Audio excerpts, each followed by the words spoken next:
Hola, hola, and welcome to Cultura Cash. This is Gigi, your host. I'm a finfluencer, financial educator, speaker, and the award-winning author of Cultura Cash. Today we're having a solo episode, which is nice because we have lots to catch up on. On today's episode, the topic will be me answering a listener's question about how to get their book stocked at an independent bookstore, as well as sharing the behind the scenes tea on how I landed the Eva endorsement. But before we get into today's topic, some quick notes. I'll do an overview because there's 3 different topics I want to cover. First, I'll talk a little bit about the future of the podcast. Then I'll give an update on Spain because I get a lot of questions about it. And then lastly, an update on the Spanish translation. Okay, so let's dive into the future of the podcast. As you may have noticed, if you are a regular listener, I am starting to do video podcasts. I'm starting to have guests on the show.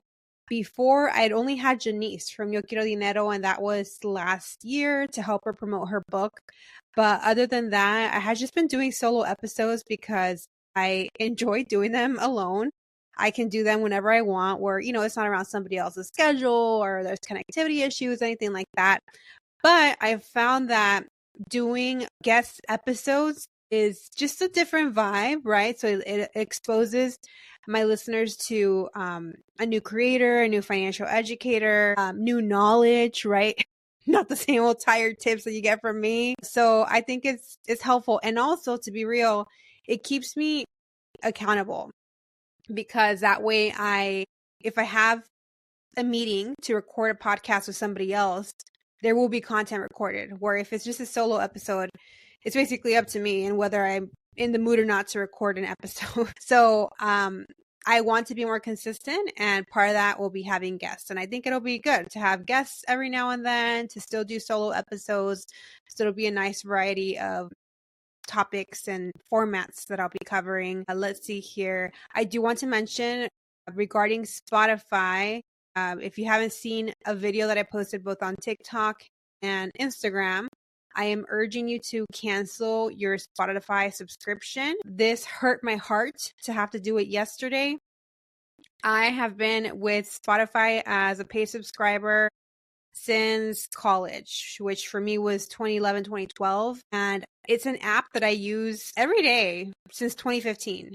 And I say 2015 because that's when I really got into podcasts. So it was every day for podcasts, or then switching to music, especially in my last corporate role where I work with a lot of spreadsheets. I was listening to Spotify all the time because otherwise I'm just staring at numbers all day.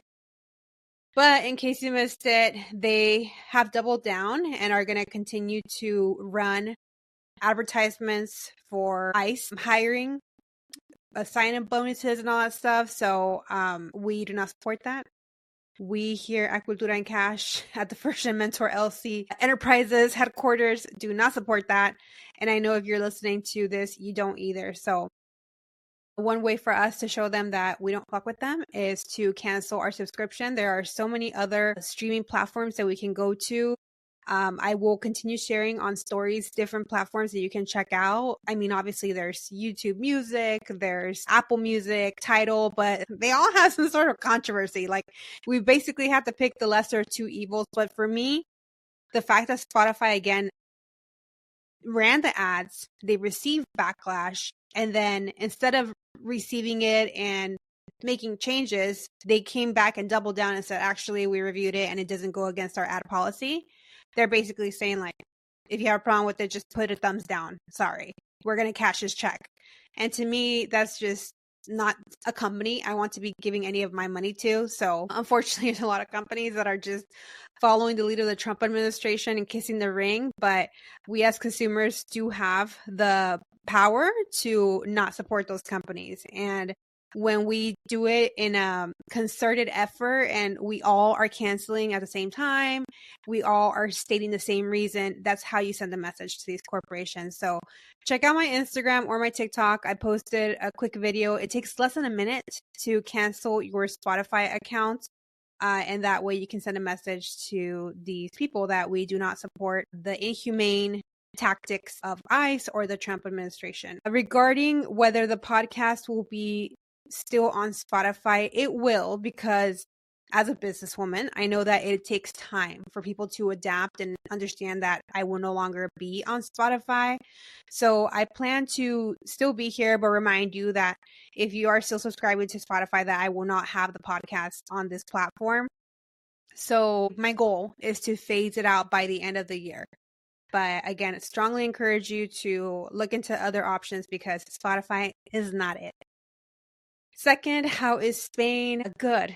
Spain is good. I still need to post a day in the life video. I haven't gone around to it. I've been here almost 6 months and I'm like waiting for the perfect day. And I'm like, you just need to post a realistic day. Like you can't, because I want to post like when I go to the gym and I get the groceries and I just need to post like this is a day, not the typical day. This is a day in Spain, to give you guys kind of a little insight there. I have shared updates on the pod, so you can listen to episode 18 or 19 if you want a more in-depth of how is Spain.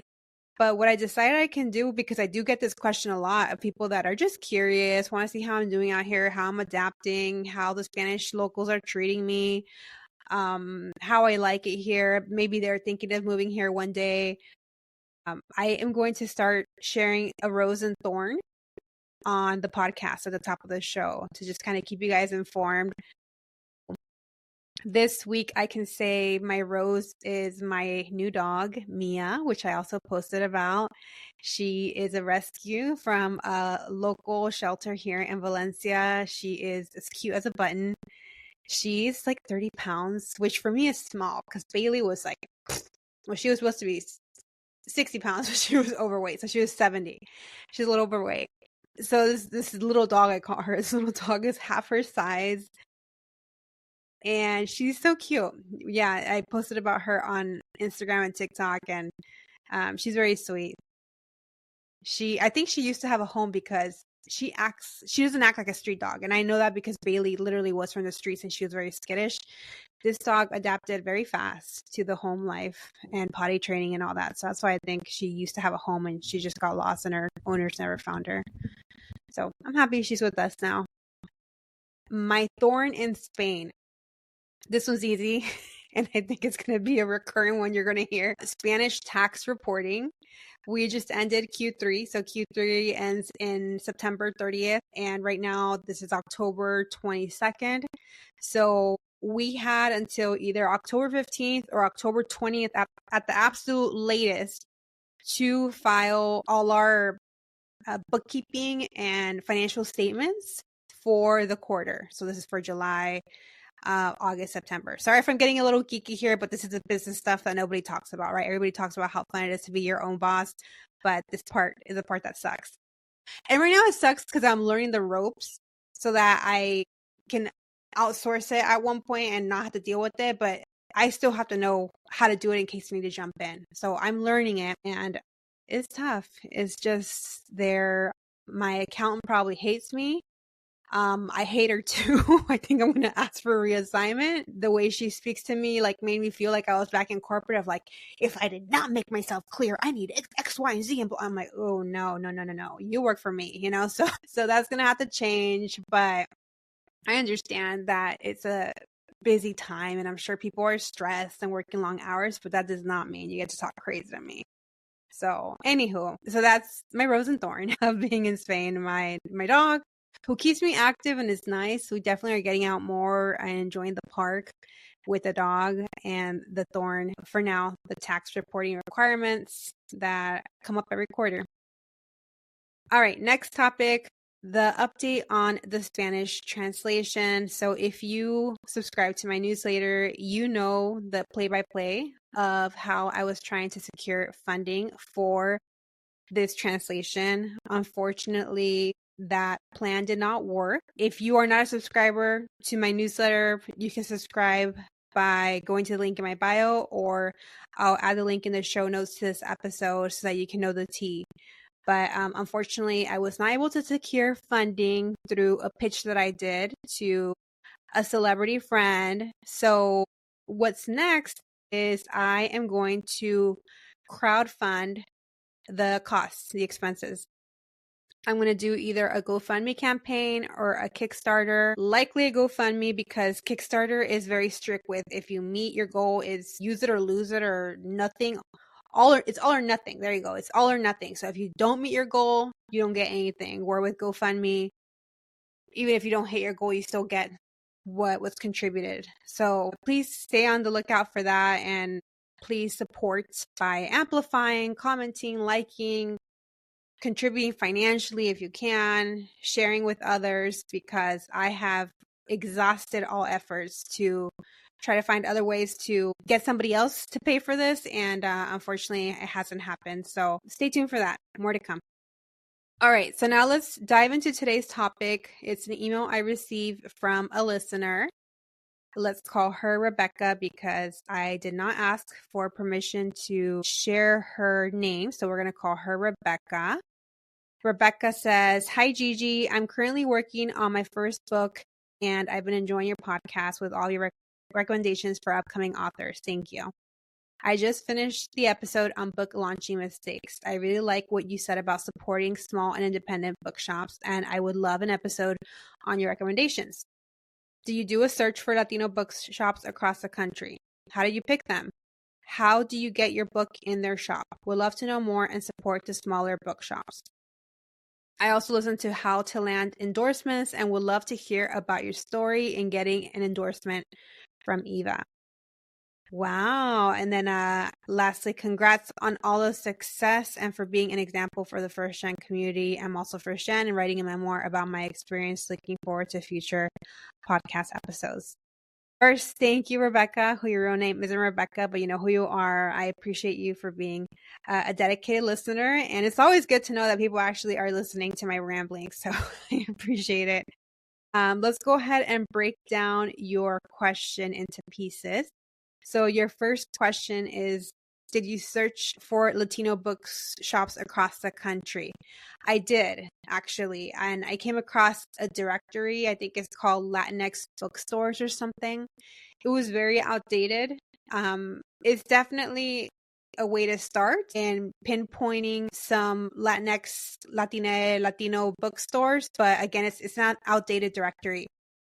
What I would recommend instead would be honestly a Google search, because there's a lot of creators or bloggers that have made blog posts about BIPOC indie bookstores to support, especially around Black History Month or Latino Heritage Month. Oh my God, the LHM is throwing me off because I'm so used to Hispanic Heritage Month, but especially around those times, they will curate lists or make a blog. I know Me Too, Be Latina, Poderistas, they always put out a content like that of these are our 6 favorite Latina owned bookstores. So every time that I would see those kinds of posts, I would save the post or I would follow all those bookstores so that if I was ever in that city, I would know to reach out. Another good way is asking your community, right? So if you have a social presence, you can ask people that follow you, hey, I'm going to be in this city. Do you have a favorite indie bookstore that you want me to look into? That's really helpful because you'll start hearing from people and you'll start hearing the same name over and over. And you're like, okay, this is the go-to indie bookstore that I need to go to. Let's see, what else? Another recommendation would be follow Latina authors and see where they are touring, right? So I would see where other authors were doing book talks, book signings. And to me, that was a green flag, right? Of, oh, okay, this bookstore is used to having author signings. So they have the setup to be able to do it. So you can follow those accounts, sign up for their newsletters, and it would be smart to engage with their content, support their content so that when you're interested in having a book signing or something at their store, they know who you are. You're not just a random person. Also, feel free to go through my Instagram. I always tag where I've been. I've done 19 book tour stops, a lot of them at indie bookstores. So feel free to even create a list there. And feel free to tag me and share those findings with me because I would love to amplify that and share on stories because I'm sure other people have the same question. How did I pick them? So let's see. I can give you Phoenix as an example. So And that was my most recent one in Phoenix in September. So for Phoenix, I had three options. I had, and I asked, right? I asked community that was in Phoenix, hey, can you point me to a local bookstore or a coffee shop that hosts these kinds of community events? And I kept hearing about Palabras Bilingüe, which is a bookstore. I kept hearing about Fair Trade Cafe, which is a coffee shop that hosts community events. And then there was another bookstore. I forget what it was called. Obviously, it wasn't the one that I went to but I remember it was women owned. It wasn't Latina owned, but it was women owned, and they were in Scottsdale. And we were in touch with all three. And basically, for us, it was easiest to do the event with Fair Trade Cafe because we were just able to rent out the space. The setup was a lot easier where you'll find a lot of bookstores, they actually want like 2 months in advance because they want to make sure you have enough time to promote the event. Because let's say you like hit them up 2 weeks before you want to be there. They're like, no, like that's not enough time for you to promote the event, have a successful event, and for us to actually sell books at our bookstore. So why are we going to just have this event for it to fail? So that's important to know, to do things well in advance and to build those relationships, introduce yourself to the bookstores, especially in your local area, right? Like if you live in a big city and there's several bookstores, you can reach out and say, hi, I'm an independent author. I'm having this book come out on so-and-so day. I'd love to have a book signing. And people that go to local bookstores like to support local authors. And that actually would be a great way for you to capture evidence, footage, video of people attending your events in person, because that's something that other bookstores that don't know you are going to want to know. If you can actually, excuse me, draw a crowd. Excuse me. If you can actually draw people to come in real life, because not everybody can do that. You'd be surprised. When I did the LA Book Festival, I did a book signing with a creator who had millions and millions of followers. Okay. She's a huge creator across LinkedIn, TikTok, Instagram. My book signing was supposed to be 45 minutes. It actually went on for over an hour. Her book signing, she only had 3 people line up. And again, she had millions and millions of creators. So just because somebody has a lot of followers, it doesn't mean they have community. So it's important to the bookstores to be able to prove to them that their time is worth it, right? Because again, they're closing up probably the bookstore early to be able to have the event. And it's just extra work for them. So they want to make sure that it's worth their time so they can actually sell books and have attendees there. But yeah, so for me, being able to set up is easy. The availability is important, of course, if it's available, and then the location. So I made this mistake, if you listen to the Florida Flop, of doing what was convenient for me and partnering with a bookstore that was close to my hotel. That was a mistake. What I should have done is focus on where my reader was. And it sounds so obvious now when you say it, but I'm like, oh, they'll come here because they know that I'm coming from so far from Chicago. No, they didn't come. If I would have went down to Miami, I'm pretty sure I would have had a much better attendance in Miami than in Deerfield Beach, is where I ended up having the Florida Flop. So the venue location matters. The parking, is parking readily available? Is it affordable? Free parking, metered parking, and getting people that information so they know what they're signing up for. Next question, how do you get your book in their shop? So for your book to be available for them to stock in their independent bookstore, it has to be available through something that's called Ingram Sparks. So that's one of the many reasons that I went with a hybrid publisher, because my hybrid publisher took care of that, of making sure that my book was available through this large, I don't even know maybe you call them distributor, Ingram Sparks. Basically, Ingram Sparks is where bookstores order their books from. Think of it like as a catalog. And if your book isn't available on Ingram Sparks, they typically can't have it in stock, to my knowledge. So let me give you an example. Let's say that you create a book and it's just available on Amazon, not on Ingram Sparks. It typically won't be able to be stocked in a physical bookstore. At least that's what I understand. Don't quote me on it. The best way to get your book stocked in their shop is, well, number one, have it uploaded through Ingram Sparks. And 2, asking your readers to go to their local bookstore and request it. That's how my book has ended up in person in so many independent bookstores, as well as brick and mortar like Barnes and Nobles. I've gotten pictures, I've gotten emails of people like, hey, your book was at Barnes and Noble, which I find interesting because I did not pay for my publisher to pitch my book to Barnes & Noble because I wasn't interested in Barnes & Noble carrying my book or Target or whoever. I knew that I was going to be able to reach my reader directly online. Obviously, it'd be nice, right, to have my books in Target or whatever, but that wasn't a priority for me. For me, it was important to support local businesses and do word of mouth and kind of like a grassroots movement. So that's how my book would end up in some Barnes & Noble because readers would come in and say, hey, excuse me, I'm looking for this book, Cultura Cash. You don't have it in stock. And then they would look it up and, oh, we can order it. If you pay right now, it'll be available for pickup in a few days, right? So that's the best way. If the bookstore hears from readers over and over, hey, we're looking for this specific book, they'll make sure to have a couple of stock of copies on file. You know what? My water is so far away and I'm scared that if I move, it's going to make too much noise. So we're just going to have to track with this. All right. So this last tip, and honestly, this is a pro tip that I just learned from being in the industry about how to get your book in their shop. So again, your book is on Ingram Sparks. You're asking readers to request it themselves. So there's actual demand for the book in the bookstore. A smart way, I luckily didn't have to do it, but I should have. I just didn't have time. I was doing all the things. Luckily, I have very dedicated readers that just, would request a book on their own. But something that is smart is if you reach out to bookstores, especially like in big cities, and you say, hey, my name's so-and-so, this is my book, it's available on Ingram Sparks. I'm happy to send you nameplates so that you can include them with the book. So you might be wondering, what's a nameplate?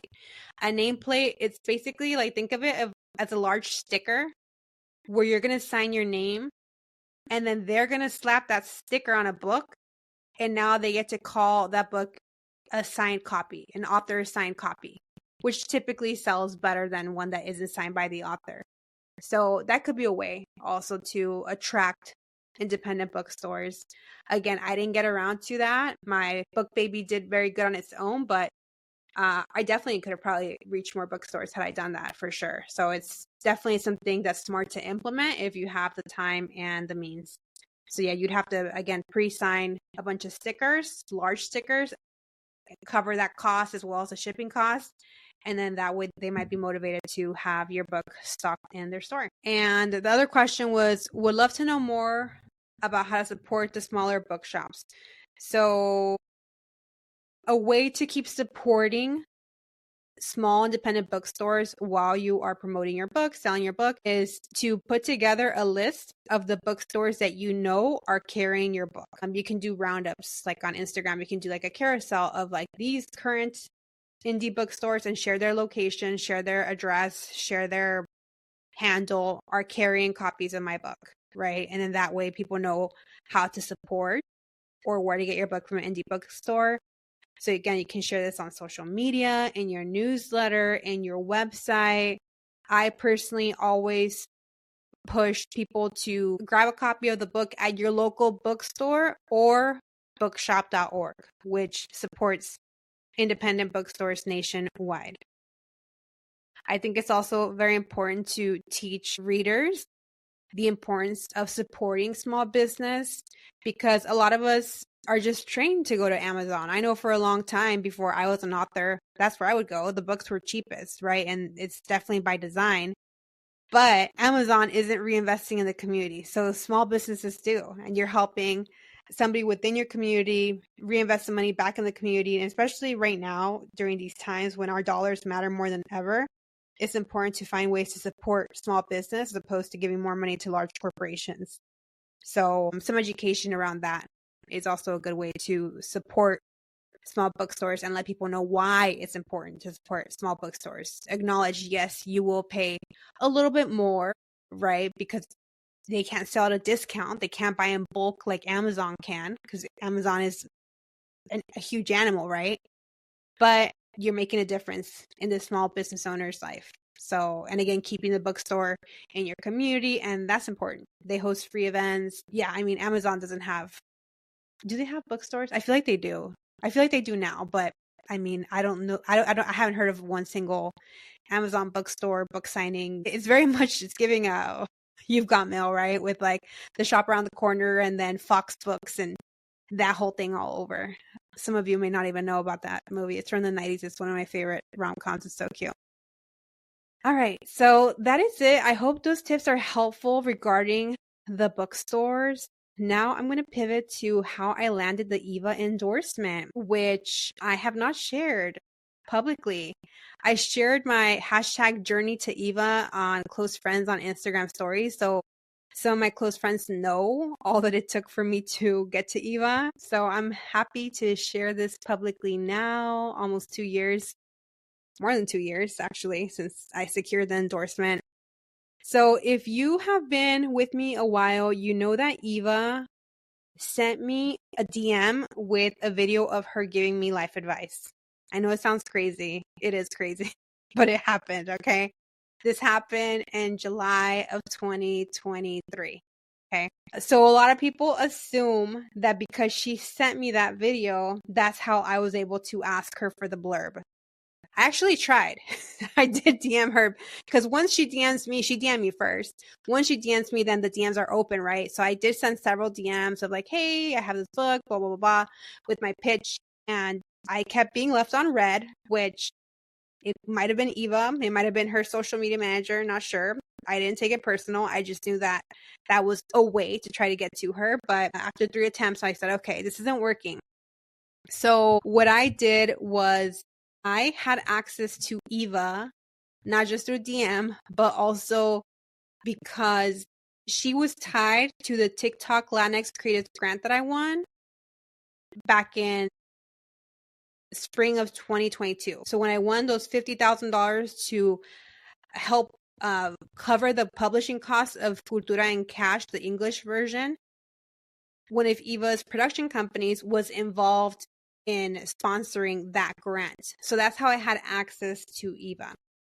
So at that point, I wasn't just like a random, right? I was somebody that her team had already reviewed my project and supported it and backed it financially and publicly. So for me to come back and say, hey, that you remember that project that you helped fund? It's actually now done, and I would love additional support in getting a written endorsement. Is this something you would consider, right? So that was key, obviously. That was definitely my way in, but that did not guarantee that she would actually do it. Okay. So this is where I'm going to share a lot of tips, because a lot of you may hear, well, oh, that's nice. Well, you had you're tied to the grant, but I don't have any tie to anything like that. So I'm never going to get access. Well, again, that was just my in, but what actually helped me land it was everything else, all the other work I had been doing for years. So these are the tips that you can implement now. So again, once I was able to get that introduction to her team, because I wasn't working with Eva directly, obviously, she has a team that represents her. I had to prove myself. I wasn't just like, hey girl, remember me? You gave me 50K, sign me a blurb. Thanks. Okay, thanks, bye. No.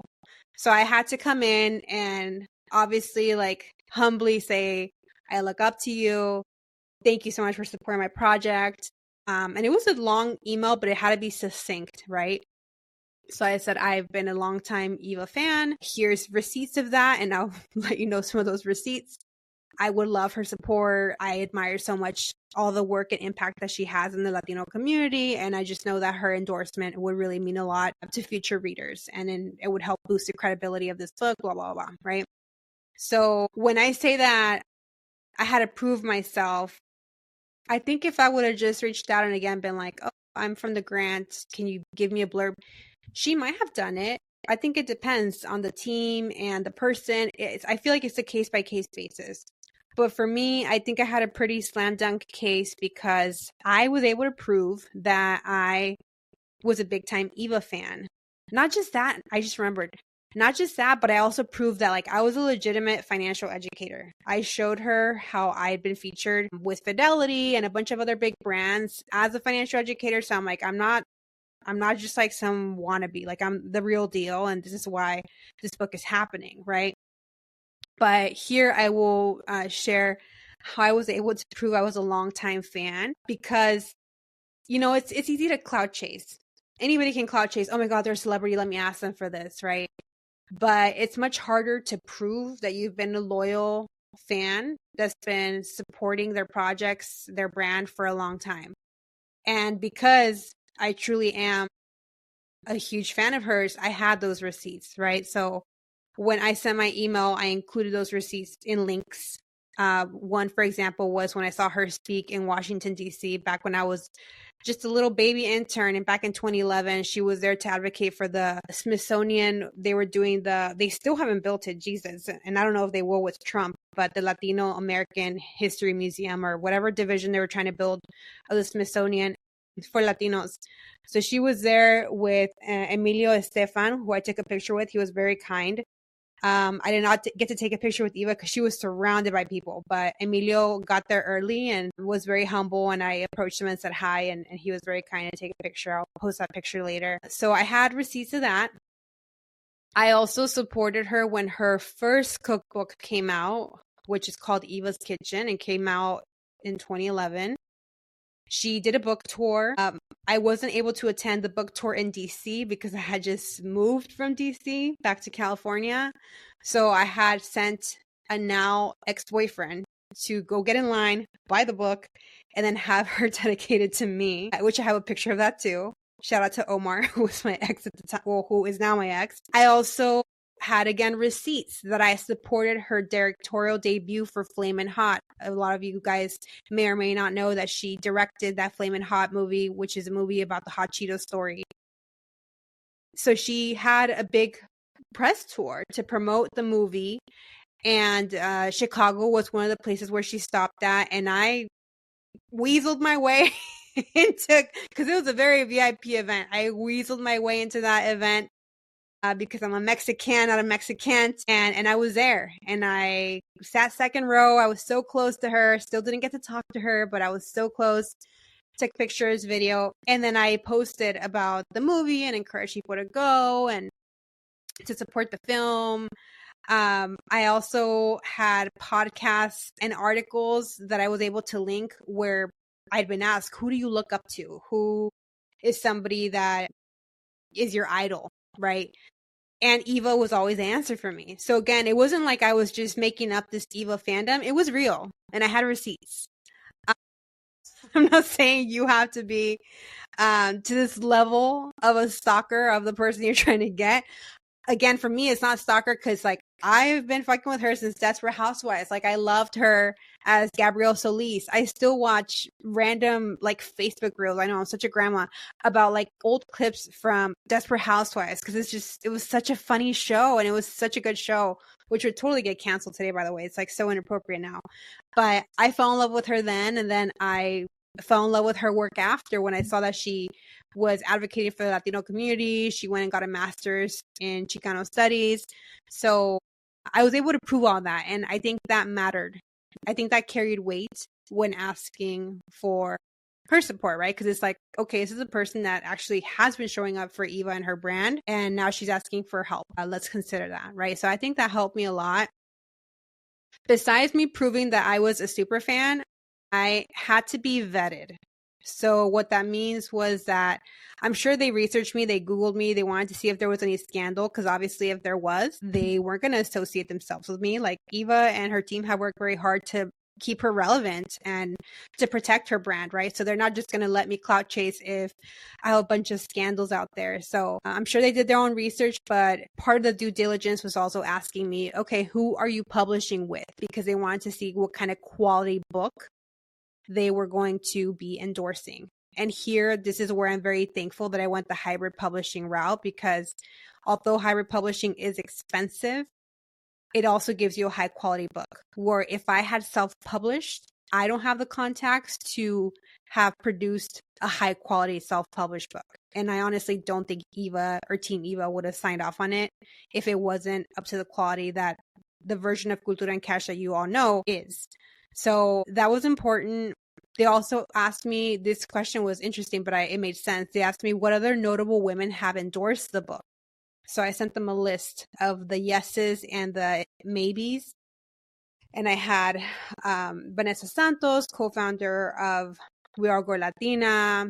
I had the founder of The Mujerista. I had Katya, the first Mexican woman to go to space, Patricia Mota from ACE, right? So that helped the team to be like, okay, who else is putting their brand or trusting Giovanna with an endorsement? So that was an interesting question. The other one, of course, was please send us a full manuscript, like a PDF of the manuscript, as well as what the cover is going to look like, right? Because they need to know what they're signing off on. Who knows if they truly read the book? Maybe they had an intern skim through it, but it makes sense. I mean, I get requests to do endorsements now, and I always ask for the full PDF. People try to get away with just sending me a couple pages. I'm like, no. If you want me to consider endorsing this, I need to see the whole thing, because there's something that doesn't align with me. I can't co-sign on this, right?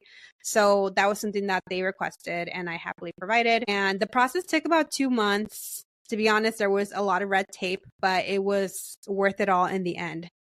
I remember when I got the email of like, yes, we're happy to provide this blurb, and this is a language that you can use. I was so happy. I actually went to Tiffany, the jewelry store, and bought myself a ring to commemorate that moment, because it was just such a special moment after weeks and months of trying to land this endorsement to actually getting it. So after sharing all of this, if you too listening have a dream celebrity endorsement, I know I have a content creator friend who would love to have her future book endorsed by America Ferrera. I know I have another friend who would love Becky G to endorse it.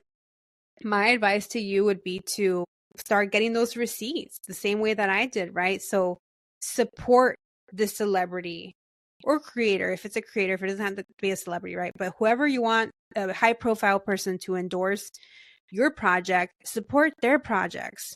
Better if you do it in real life and you can get photos or pictures of you guys at the event. If they're launching any new products, any new initiatives, a new documentary, whatever it is, you want to support, and you do that by, again, either buying and tagging on social media, getting the word out, engage with their content. That's a way to become visible, because like the social media manager will notice, oh, this person comments a lot, right? So, and not just like, oh, you look great, but like actually questions or, more thorough comments.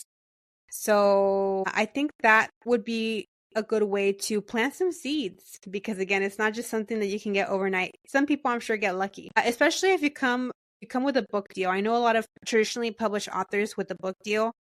Basically, the publisher has contacts because they have other authors, and then they're just able to ask internally to this author, hey, we have this upcoming author, can you please endorse the book? And the authors, they're all within this circle, right, of being published by, I don't know, let's say HarperCollins, right? So they're happy to help out this indie author, unknown author, without knowing them. For a celebrity endorsement, it's a little different, right? So anywho, I hope that helps. Again, anybody can cloud chase. Not everyone can build a true connection. So focus on connection. Focus on, focus on having an authentic connection with this person that you want their support. And before you ask for their support, you need to support them too, right? It goes both ways. So good luck, Rebecca. I hope that that's helpful, and that this information is helpful to any future authors or any aspiring authors. Thank you for listening to today's episode. If you enjoyed this episode, share on Instagram stories, tag me at Gigi, the first gen mentor, and I'll show you some love. Please make sure to subscribe, rate, and review on Apple Podcasts. It helps the podcast get discovered by more people. And if you have any listener questions you'd like me to answer on the pod, email me at hi@thefirstgenmentor.com. Thanks for listening, and hasta la próxima.